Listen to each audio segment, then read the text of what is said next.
अवधूत चिंतन श्री गुरुदेव दत्त।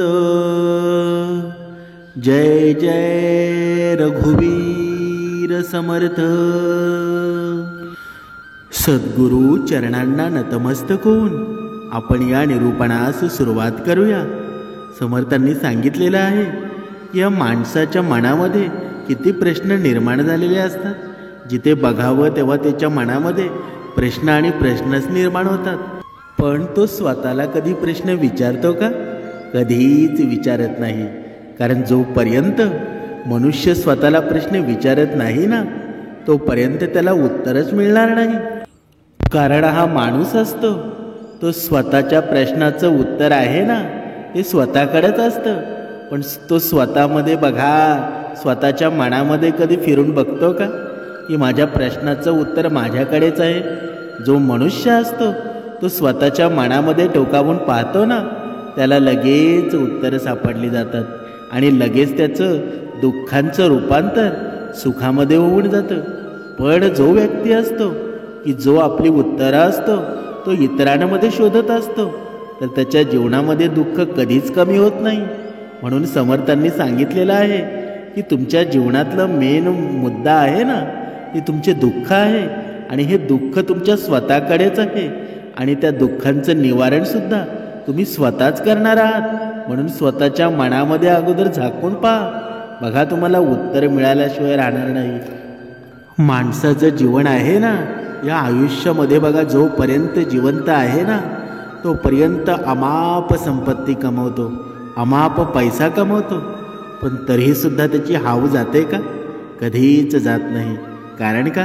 कारण ज्याची हाव जात नाही ना, त्यांनी समजून जावं की अजून अहंकार रूपी राक्षस आपल्यामध्ये तसाच आहे।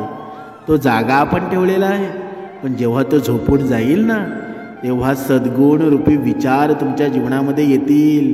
बघा, काही जीवनामध्ये माणसं भेटतात की अमाप संपत्ती असते, भरपूर गाडी बंगले, भरपूर जागा जमीन असते, तरीसुद्धा त्यांची बघा शर्टाच्या आतमध्ये जी बॉडी घालतो बघा, त्या बॉडीला किती भोकं पडलेली असतात। बघा त्यांचे सॉक्स बघा, ते सॉक्स असतात ना, त्या सॉक्सला छिद्र बघा किती पडलेली असतात। म्हणजे स्वतःकडे एवढी धन संपत्ती असून हे असं वागणं, असं दरिद्र्यासारखं वागणं किती योग्य आहे? पण तोच बघा आपला शेतकरी असेल, बघा गरीब व्यक्ती असेल, बघा जरी त्याच्या घरामध्ये अन्न खायला नसेल तरीही तो एवढा नीट नेटकेपणा राहतो ना, असं वाटतं ना, त्याच्या मनाकडे बघून, त्याच्या चेहऱ्याकडे बघून समाधान वाटून जातं। हीच श्रीमंती प्रत्येक भक्ताला समर्थांनी दिली आहे। आपल्याकडे काय आहे याचं काही घेणं देणं नाही, पण आपल्या चेहऱ्यावर समाधान कोणाला दिसेल ना, तर समोरच्या व्यक्तीने सुद्धा म्हणावं, खरंच किती सुंदर व्यक्तिमत्व आहे, किती सुंदर वाणी आहे।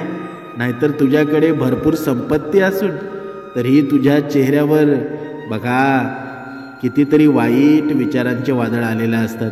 कधी पाहावं तेव्हा हा दुःखीच असतो। मग तू सुखी राहतो कधी? तो त्या पैशाचं नक्की करायचं काय? कधीतरी माणसानं विचार करायला हवा की एवढा धन संपत्तीने बलाढ्य माणूस असून सुद्धा एवढा वाईट विचारांचा असला तर त्याचा काही फायदा आहे का? समर्थांनी सांगितलेलं आहे, माणसाकडे बघा पैसा कमी असेल तरी चालेल, पण माणसांनी समाधानी राहायला हवं, समाधानी असायला हवं। कारण या जीवनामध्ये बघा आपल्याला तोंड दिलं आहे, हे दात दिले आहेत, तर देवाने आपल्याला खाण्याची सुद्धा सर्व काही व्यवस्था केलेली आहे। एवढी चिंता करत बसू नकोस, कारण तुला जे परमेश्वराने दिलं आहे ना, तेच सर्वश्रेष्ठ आहे। आणि जेव्हा तू ते सर्वश्रेष्ठ आहे असं तू तुझ्या मनाला सांगशील ना, तेव्हा तुला समाधान निर्माण होईल। तोपर्यंत तुझ्या जीवनामध्ये समाधान कधी येईल का? कधीच येणार नाही। तू कितीही धन कमव, कितीही पैसा कमव, तुझ्या जीवनामध्ये समाधान कधीच येणार नाही।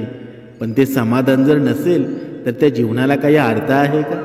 कधीच अर्थ राहत नाही। म्हणून समर्थांनी सांगितली आहे, ही भक्ती का सांगितली आहे? एवढी सोपी आणि साधी भक्ती प्रत्येक मनुष्याला का सांगितली आहे?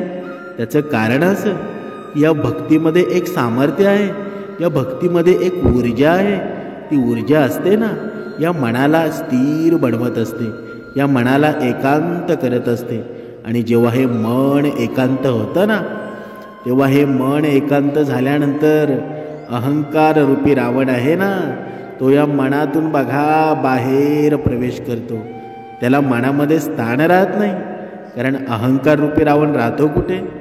जिथे लोभ असतो, जिथे क्रूरपणा असतो, जिथे मन इकडून तिकडे वाऱ्यासारखा फिरत असतो.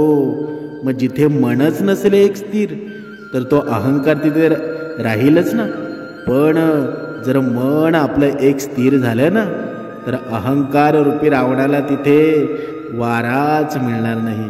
अहंकार रूपी रावणाला तिथे राहण्याला जागाच मिळणार नाही. म्हणून समर्थांनी सांगितलेलं आहे की माणसाच्या मनानं स्थिर जर व्हावं वाटत असेल ना, तर भगवंत रूपी या ऊर्जेनं सामील व्हायला हवं. आणि ही ऊर्जा आहे कुठे? ही ऊर्जा आहे या भक्ती मार्गामध्ये, समर्थांनी सांगितलेल्या या सुंदर अशा साध्या सोप्या भक्ती मार्गामध्ये. आता इथे प्रत्येकाच्या मनामध्ये एक प्रश्न निर्माण झाला असेल की हे समाधान आहे ते शोधायचं नक्की कुठे? हे समाधान भेटेल तरी कुठे? तर समर्थांनी सुंदर अशा उदाहरणाद्वारे स्पष्ट केलेलं आहे. बघा, एक गाव असतं आणि त्या गावामध्ये एक श्रीमंत व्यक्ती राहत असतो आणि त्याच्याजवळ एवढं भरपूर धन असतं ना, बघा, तरीही तो समाधानी नव्हता. आणि एके दिवशी एक केशरी वस्त्र परिधान केलेलं एक साधू त्या गावामध्ये येतो आणि त्या श्रीमंत माणसाने त्याची बरीच कीर्ती ऐकली होती. तो त्याच्याकडे गेला आणि त्यानं आपल्या मनातील सर्व व्यथा त्या साधूंना सांगितल्या. मला 7 पिढ्या पुरेल एवढी संपत्ती हवी आहे, अशी मागणी बघा त्या योगी साधूजवळ त्याने केली. पण ते साधू श्रीमंत माणसाकडे पाहत म्हणाले, तुझ्या घराजवळ एक झोपडी आहे आणि त्यात एक म्हातारा आणि एक म्हातारी राहत आहे. त्या म्हाताऱ्याला आणि म्हातारीला पुरेल एवढा अन्न नेऊन दे. तुझ्या संपत्तीत हवी तेवढीही वाढ होईल, कधीही तुला अन्न कमी पडणार नाही, असं म्हणून ते साधू तिथून निघून जातात. मग दुसऱ्या दिवशी सकाळी तो श्रीमंत माणूस त्या झोपडीमध्ये जातो आणि त्या म्हाताऱ्याला म्हणाला, तुमच्यासाठी मी डाळ, तूप, पीठ, साखर अशा सर्व वस्तू आणल्या आहेत आणि त्या वस्तूंचा स्वीकार करा. म्हाताऱ्यानं नम्रतापूर्वक उत्तर दिलं, आज खाण्यासाठी पुरेल तेवढं अन्न आमच्याकडे भरपूर आहे, त्यामुळं तुम्ही देत असलेल्या अन्नाची आम्हाला काहीही गरज नाही. मग तो श्रीमंत व्यक्ती काय म्हणतो, मग आपण उद्यासाठी म्हणून याचा स्वीकार करावा, कारण हे तुम्हाला मी आत्ता देतो, हे तुम्हाला 2-3 दिवस पुरेल सुद्धा. बघा, बाजूला बसलेली म्हातारी म्हणाली, आम्ही कोणत्याही गोष्टीचा साठा करून ठेवत नाही, उद्याची आम्हाला काळजी नसते आणि आमचे रोजचं जेवण देवाच्या कृपेनं आम्हाला व्यवस्थित मिळत आहे. ते ऐकून बघा श्रीमंत माणूस आश्चर्यचकित झाला. बघा, उद्याची काळजी न करणारे हे लोक आणि मी 7 पिढ्यांची काळजी करणारा, असा विचार त्याच्या मनामध्ये आला. बघा, संतोष आणि समाधान हेच खरं धन आहे आणि हीच दृष्टी त्याला मिळाली. बघा, या कथेचं तात्पर्य काय? समर्थांनी सांगितलेलं आहे, तुझ्याकडे काय आहे बघा हे तू अगोदर बघ. तुझ्याकडे काय नाही आहे ना, याचा तू विचार करू नको. येणारा काळ तुला सर्व काही देणारच आहे, पण तुझ्याकडे जे आहे ना तेच सर्वश्रेष्ठ मानून तुझं जीवन सर्व व्यवस्थित चालू आहे ना, मग तू इतर भानगडींच्या मागे लागू नको. तुझ्या नंतरची पिढी कशी जगेल, तुझ्या नंतरच्या 10 पिढ्या कशा जगतील, कारण तू रोज तुझ्या जीवनामध्ये आनंद निर्माण करशील ना. प्रत्येक गोष्टीमध्ये सद्गुण विचार निर्माण करशील, प्रत्येक गोष्टीमध्ये दुसऱ्याच्या चेहऱ्यावर आनंद बघशील. तोच खरा तुझा सद्गुण विचार आहे आणि तेच तुझं समाधान आहे. पण तू जर तुला आनंदित ठेवण्यासाठी दुसऱ्याच्या चेहऱ्यावरचं दुःख आणशील, तर तुझा अधोगतीला वेळ लागणार नाही. बघा, आपण आयुष्यामध्ये बघतो कधी कधी अचानक माणसाकडे संपत्ती येते आणि एवढी अमाप संपत्ती येते ना, की बघा संपत्ती एवढी येते का त्याला सहन सुद्धा होत नाही. कारण त्याला सवय होती ती झोपडीची, आणि आता झोपडी नसून त्या झोपडीच्या जागी झालेला तो बंगला पाहून बघा, पण त्या बंगल्याची व्यवस्था तो राखू शकेल का? बघा, ज्या झोपडी होती त्या झोपडीमध्ये कोंबडी होत्या, प्राणी होते, पण ते प्राणीसुद्धा आनंदाने जगायचे. पण आता तोच बंगला होता ना, तो स्मशानासारखा झाला होता. कारण का? कारण त्या बंगल्याची व्यवस्था राखण्यासाठी घरात तेवढी माणसंसुद्धा नव्हती. आणि एवढा मोठा, ज्या बंगल्यामध्ये 100 लोकंसुद्धा मावतील एवढा मोठा बंगला बांधून ठेवला. मग त्या बंगल्यामध्ये लक्ष्मी नांदेल का? जी तुझी लक्ष्मी झोपडीमध्ये होती ती लक्ष्मी तुझ्या बंगल्यामध्ये नांदेल का? म्हणून समर्थांनी सांगितलेलं आहे, तुमच्याकडे काय नाही याचा तुम्ही विचार करू नका. आणि जरी समजा परमेश्वराच्या कृपेने तुमच्याकडे जरी धन आलं तरी ते जास्त मिरवत बसू नका, त्याच्यामध्ये समाधानी राहा. आणि इतरांना माणसाचं चुकतं कुठे? आपल्याकडे जे काही आहे ना तो इतरांना दाखवण्याचा नुसता प्रयत्न करत असतो.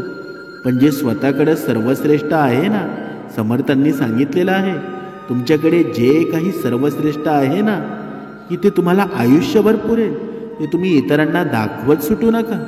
कारण बघा, पूर्वजसुद्धा सांगून गेले, जे गुपितपणा ठेवतो ना तेच धन सर्वश्रेष्ठ असतं आणि तेच आयुष्यभर पुरतं.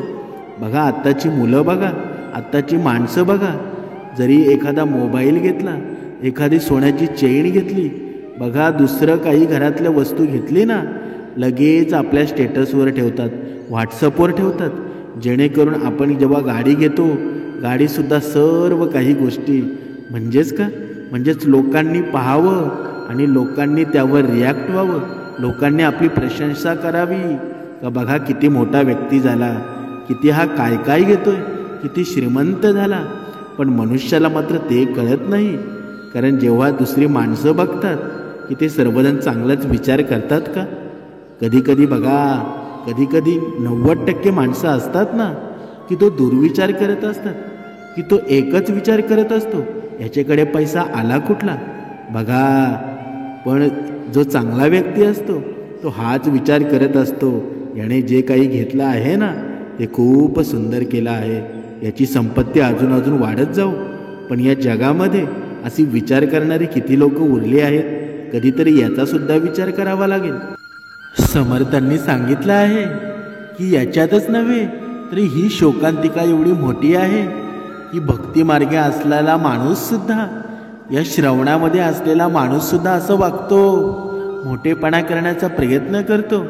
बघा, त्याचंसुद्धा चंचल मन आहे. पण असं होतं का? बघा, जो भक्ती मार्गामध्ये सुद्धा आहे आणि या श्रवणामध्ये सुद्धा आहे, जर असून सुद्धा असं वागत असेल तर त्याला कारण काय असेल? तर त्याला कारण एकच आहे का तो पहाटे ब्रह्ममुहूर्तावर उठत नाही. आणि समर्थांनी काय सांगितलं आहे? प्रत्येक निरूपणामध्ये एकच गोष्ट सांगितलेली आहे की ब्रह्ममुहूर्तावर उठा आणि तुमच्या प्रश्नांचं समाधान करा. पण तरीसुद्धा उठतो का? एवढ्या वेळा सांगून सुद्धा हा भक्त मात्र ब्रह्ममुहूर्तावर उठत नाही, कंटाळा करतो. रात्री 1-1, 2-2 वाजेपर्यंत जागरण करतो, पण सकाळी लवकर मात्र कधी उठत नाही. कारण जागरण करण्याची वेळसुद्धा नसते, तरीसुद्धा तो जागरण करत असतो. पण लवकर झोपल्यानंतर काही होईल का? लवकर झोपल्यानंतर लवकर उठाल. म्हणून समर्थांनी सांगितलेलं आहे की हे चंचल मन आहे ना, आपल्या ताब्यामध्ये राहील कधी? की जेव्हा आपण ब्रह्ममुहूर्तावर उठायची सवय लावू. हे या मनाचं कसं आहे माहीत आहे का? की जशी आपण सवय लावू ना या मनाला, तसं ते वागायला सुरुवात करतं. ज्या पद्धतीने तुम्ही वागायची सुरुवात कराल तसं तुमचं मनसुद्धा वागायला सुरुवात करतं. पण समर्थांनी सुंदर सांगितलेलं आहे की मनुष्याच्या बघा, मनुष्याचं हे मन आहे ना त्याच्या ताब्यामध्ये आहे का? जर मनुष्याचं मन त्याच्या ताब्यामध्ये असतं ना तर सर्व माणसं सद्गुण रूपी बनली असती. प्रत्येक मनुष्यामध्ये भगवंत जागृत झाला असता. पण हा भगवंत जागृत करण्यासाठी आपल्याला नक्की करावं काय लागेल? तर आपल्याला करावं लागेल ती उपासना. आणि ही उपासनाच माणूस करत नाही, कंटाळा करतो उपासना करायला, आणि तेच भक्तीचं सार आहे. जेव्हा तुम्ही उपासना 2 वेळची करायला चालू कराल ना, बघा तुमच्या जीवनामध्ये नवीन चैतन्य निर्माण होईल, नवचैतन्य निर्माण होईल, नवी ऊर्जा संचारेल. हे मन एवढं शक्तिशाली होईल ना की जेव्हा तुम्ही सकाळी सकाळी उठाल, जेव्हा तुम्ही उपासना कराल, बघा तुम्हाला एवढं प्रसन्न वाटेल ना की असं वाटेल की तुमच्या घरामध्ये भगवंत आलेला आहे, भगवंत आलेला आहे. बघा तुम्हाला ते जाणवायला लागेल. असं म्हणतात देव कोणी पाहिला नाही, पण देव मात्र पाहायचा नसतो, तो अनुभवायचा असतो. आणि ते अनुभवणं काय असतं ना, ती पहाटेची उपासना झाल्यानंतर कळतं. म्हणून पहाटेच्या उपासनेला खूप अनन्यसाधारण महत्त्व आहे. बघा आपण या निरूपणामध्ये म्हणत आहोत, हे चंचल मन हे स्थिर का राहत नाही, याला कारण काय आहे. बघा एका आपण उदाहरणाद्वारे स्पष्ट करू. हे चंचल मन म्हणजे तरी काय. बघा एका गावामध्ये एक व्यापारी राहत होता आणि तो अतिशय श्रीमंत होता. पण तो श्रीमंत, बघा आपण आयुष्यामध्ये बघतो श्रीमंत माणसं असतात ना, तेवढीच कंजूस असतात की त्यांचा 1 रुपयासुद्धा गरीब माणसासाठी, दुसऱ्याच्या चेहऱ्यावर आनंद निर्माण करण्यासाठी कधीच जात नाही. पण त्यांच्या पोटी जन्माला जी मुलं येतात ना, त्यांचा पैसा असा वाया घालवतात ना की त्यांना कळतसुद्धा नाही. बघा प्रत्येक श्रीमंताच्या पाठीमागे एक ना एक असा कोणीतरी असतो की त्याचा पैसा असा कचऱ्यासारखा वाया घालवतो ना. कारण का? कारण याने कधी पुण्यच केलेले नसतात. म्हणून जरी तुमच्याकडे पैसा असेल ना, तरी पुण्य माणसाने केलंच पाहिजे, दान माणसाने केलं पाहिजे. कारण दान धर्म केल्याशिवाय आपला पैसा चांगल्या ठिकाणी जात नाही. म्हणून बघा आपण आता पाहूया. बघा तो श्रीमंत व्यापारी होता, पण एवढा श्रीमंत होता आणि तेवढाच कंजूस होता. तो व्यापारी घरात, बघा घरात सुद्धा कंजूसपणा करायचा. बघा मी आणि माझं असा संकुचित प्रवृत्तीचा हा बघा व्यापारी होता. पण त्याची बायको मात्र एवढी चांगली होती की सर्वांच्या मदतीला धावून जाणारी, सर्वांमध्ये मिळून मिसळून खाणारी. बघा ती घरामध्ये देवपूजा करायची, दान धर्म करायची, एकदम गरीब स्वभावाची होती. बघा असं आपल्या जीवनात सुद्धा असतं की बायको बघा श्रवणाला जाते, आपली पत्नी असते श्रवणाला जाते. बघा अगोदर हा सुद्धा श्रवणाला जायचा, पण नंतर याला असं काही होतं की याला बंधनं निर्माण होतात. परस्त्री माते समान परधन भयाव, याची बंधनं निर्माण झाली ना की बघा त्याला असं वाटतं माझ्या मागे 7.5 लागली आहे, माझ्या मागे कुत्री लागली आहेत. मग जिथे सद्गुण रूपी विचार असतात, बघा जिथे सद्गुण रूपी विचार असतात ना, तिथे कोणीही टिकत नाही. ते टिकवण्यासाठी आपल्याला सद्गुण रूपी व्हावं लागतं. म्हणून या भक्तीचं सामर्थ्य आणि या भक्तीचं श्रेष्ठत्व कुणालाही पचत नाही. कारण का?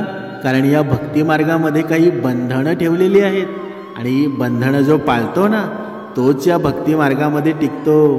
कारण कसं? बघा 2 कुत्रे असतात. बघा एक कुत्रा असतो पूर्ण गावामध्ये फिरणारा असतो.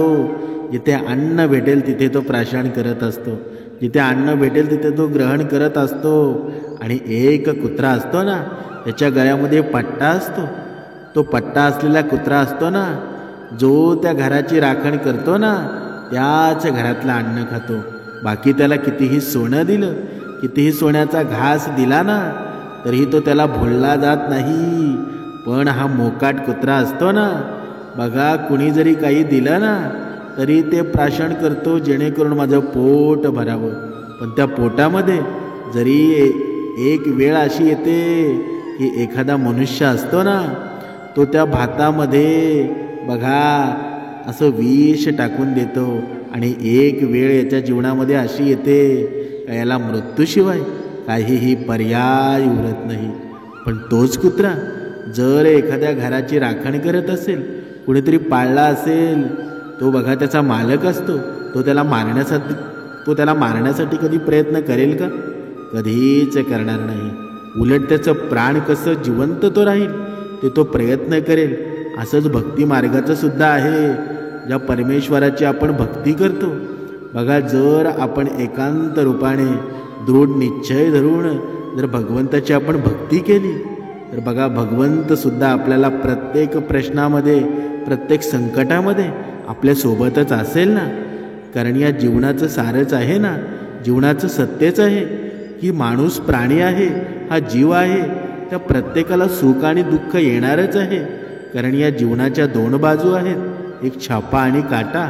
छापा कधी कधी पडतो, कधी कधी काटा पडतो. पण कधी कधी असं होतं का की छापाच पडून राहतो, काटा मात्र येतच नाही. म्हणून समर्थांनी सांगितलेलं आहे, सुख आणि दुःख आपल्या जीवनामध्ये येणारच आहेत. पण जेव्हा आपण भक्ती मार्गामध्ये असू, श्रवणामध्ये असू, त्यामध्ये फरक मात्र एवढाच होतो की जेव्हा आपल्यामध्ये दुःख निर्माण होतात ना, संकट निर्माण होतात, तेव्हा ते पेलण्याचं सामर्थ्य असतं ना, ते भगवंत आपल्याला देत असतो. पण हे माणसाला कधीच कळत नाही. मृत्यूची वेळ येते तरीसुद्धा माणूस मात्र बघा, कधी कधी माणसं असतात भरपूर आजारी पडतात. बघा, आजारी पडल्यानंतर आपल्या नातेवाईकांना सांगतात, मला मांसाहारी घेऊन या. बघा, कारण मी शेवटच्या क्षणाला मी जगत आहे. पण त्यावेळी माणूस मात्र असा म्हणत नाही की माझ्यासोबत बघा जेवढे ग्रंथ आहेत ना ते आजूबाजूला ठेवा, माझ्यासोबत मला रामायणातल्या गोष्टी सांगा, मला गणपती स्तोत्र सांगा, मला दत्त गुरूंचे पाठ पठण करू द्या. असं कधी सांगतो का? हे सांगण्याला खूप पुण्याई लागते. आणि ही पुण्याई आपल्यामध्ये आहे का? पण ही पुण्याई निर्माण करण्याचं काम आहे ना, ते समर्थांनी केलं आहे, समर्थांच्या वाणीमध्ये आहे. आणि हीच भक्ती आपल्याला करायची आहे. पण मनुष्याला मात्र हे कधीच कळत नाही. कारण का? कारण समर्थांनी सांगितलं आहे की मनुष्यानं स्वतःच्या आतमध्ये जोपर्यंत पाहत नाही ना की मी कोण आहे, पण मनुष्याचं मात्र चुकतं कुठे? समोरच्याकडे एक बोट दाखवण्याचा तो प्रयत्न करतो, पण उरलेली बोटं असतात ती आपल्या स्वतःकडं आहे ते मात्र तो विसरूनच जातो. मग दुसऱ्याला दोषी ठरवतो, पण स्वतः मात्र तेवढाच दोषी असतो. हे कधी तो मान्य करतो का? आणि जो मान्य करतो ना तो भक्ती मार्गामध्ये सफल होतो, तो वाल्याचा वाल्मिकी होतो. बघा, एका गावामध्ये बघा तो व्यापारी होता. आणि तो व्यापारी एवढा कंजूस होता की बघा, भरपूर श्रीमंती असून सुद्धा घरामध्ये सुद्धा भरपूर कंजूसी करायचा. मी आणि माझं अशा तो संकुचित प्रवृत्तीचा होता. पण त्याची बायको होती ना, एकदम सुंदर स्वभावाची होती, सुंदर प्रवृत्तीची होती. बघा, कुणालाही एकदम लगेच धावून जाणारी होती, सर्वांमध्ये मिळून मिसळून राहणारी साधी अशी स्त्री होती. देवपूजा करणं, दान धर्म करायची, एकदम गरीब स्वभावाची होती. एकदा तिने खूप आग्रह करून तिच्या नवऱ्याला बघा पूजेला बसवलं. आणि नवरा बघा पूजेला मात्र बसायला तयार नव्हता. पण बघा, पूजा झाली, जेवण झालं, सगळी आवराआवर झाली. आणि गोड धोडाचं जेवण असल्यानं बघा व्यापाऱ्याला दुपारची छान झोप लागली. तो इतका गाढ झोपेत होता की त्याला स्वप्नसुद्धा पडलं. त्याच्या स्वप्नामध्ये एक देव आला आहे. आणि स्वप्नात देवानं बघा व्यापाराशी छान गप्पा मारल्या. देवानं त्याला समजावलं, बाबा तू कंजूसपणा करू नकोस, जेवढं कमावतोस ना त्याचा काहीतरी भाग दान करत जा. सगळ्या गप्पा झाल्या. मग देव त्याला म्हणाले, मी तुला 3 वर देतो, तुला जे काही मागायचं असेल ना ते तू मागू शकतोस, पण लक्षात ठेव 3 वर देणार आहे. असं म्हणून नाहीसा झाला आणि व्यापारीही जागा झाला. बघा, देवाची पण लीला असते ना, अशा लोकांसोबत निश्चितच घडत असते. कारण देव असतो ना अशा लोकांना प्रचिती देत असतो की बघा, पण त्या प्रचितीमध्ये खरं उतरणं की कसं राहणं ही प्रत्येकावर अवलंबून असतं. बघा, त्याला क्षणभर काही समजेनाच. बघा, त्याला समजलंच नाही की स्वप्नात देवाने जे काही सांगितलं ना ते खरं असेल का की खोटं असेल. बघा, खरंच मला देव 3 वर देणार आहे का, असं त्याला प्रश्न सतावू लागले. आणि त्यानं सर्व प्रकार आहे ना तो आपल्या पत्नीला सांगायला सुरुवात केली. पत्नीसुद्धा खूप भावूक झाली आणि म्हणाली, तुम्ही खूप भाग्यवान आहात, असंच होईल, पण वर मागताना फक्त स्वतःपुरतं विचार करू नकोस. बघा, सर्वांचा विचार करा. बघा व्यापारी तिच्या त्या सल्ल्याकडे दुर्लक्ष देतो, कारण व्यापारी हा भरपूर संकुचित प्रवृत्तीचा असतो, भरपूर कंजूस असतो. त्याने मनामध्ये एवढी स्वप्न निर्माण केली की बघा तो मनामध्येच हसायला लागला. बघा त्याच्या घराजवळ असलेल्या एका झाडाखाली बसतो आणि काय वर मागावं असा विचार तो करू लागतो. हे खरं आहे की नाही कसं समजेल, खरंच किती मजा येईल असा विचार करत असताना बघा त्या झाडावरचा एक कावळा जोरामध्ये कर्कश आवाजामध्ये ओरडायला लागतो आणि व्यापाऱ्याला त्याचा भयंकर राग येतो. पुढचा मागचा विचार न करता बघा तो म्हणाला, देवा या कावळ्याला मारून टाक, खूप त्रास होतोय याचा. आणि काय आश्चर्य, दुसऱ्याच क्षणी तो कावळा मरण पावला आणि झाडाखाली पडला. बघा हे सर्व पाहून व्यापारी एकदम आश्चर्यचकित झाला, पण थोड्याच वेळामध्ये उदास होऊन म्हणाला, अरे देवा, या कावळ्यामुळे वर तर फुकट गेला, पण उगाच मारलं या कावळ्याला. आपल्यामुळे याचा जीव गेला आहे.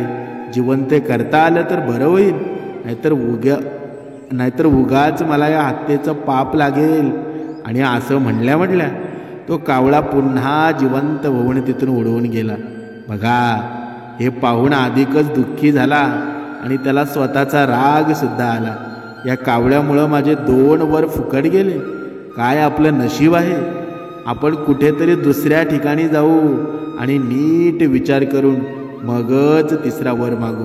बघा असा विचार करून तो आपल्या घरी एकदम एकांतामध्ये बसला आणि विचार करू लागला. पण त्याच्या मनामध्ये आपले 2 वर फुकट गेले हाच विचार सारखा घोळत होता. त्याच्यामुळं खूपच दुःखी आणि अस्वस्थ झाला होता. खूप विचार केल्यावर बघा तो स्वतःशीच पुटपुटला, काही सुचत नाहीये. त्या कावळ्यानं फुकट नुकसान केलं, आता वराने काय मिळणार. आता देव पुन्हा आपल्या समोर आले तर बरं होईल, मी त्यांच्याकडे आणखी 3 वर मागेल. बघा माणसाला लालच असते ना, ती कशी येते ती बघा. आणि असं म्हणल्या देव त्याच्या समोर प्रकट होतात. बघा देव म्हणतात, बोल काय झालं, माझी आठवण कशी झाली तुला. व्यापाऱ्यानं घडलेला प्रकार देवाला सांगितला आणि देवाला पुन्हा 3 वर दे असं म्हणाला.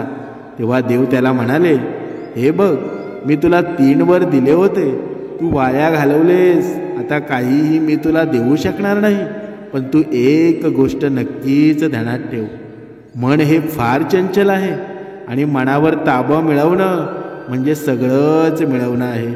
तू मिळवलेली संपत्ती आहे ना, तुझं मन पोखरत आहे, तुला चंचल बनवत आहे. तू कंजूषपणा करतोस, दुसऱ्याचा विचार करत नाहीस, दुसऱ्यांसाठी काही मागणं तर शक्यच नाही. त्यामुळे तू सुखी नाहीस. आज तुझ्या ज्या जीवनामध्ये त्या वृत्तीनंच तुझा घात केला आहे. आता तू नीट वाग आणि दान धर्म करून पुण्य कमव.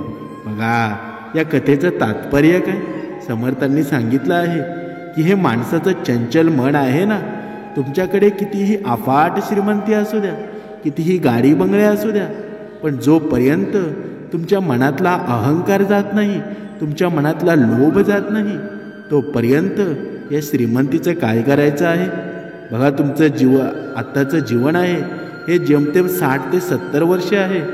माणसाने एक गोष्ट लक्षात ठेवायला हवी, समर्थांनी सांगितलेलं आहे की या 60-70 वर्षामध्ये जेवढं तुम्हाला पुरेल तेवढं धन तुम्ही गोळा करा आणि तुमचं जीवन सुंदर जगायला चालू करा.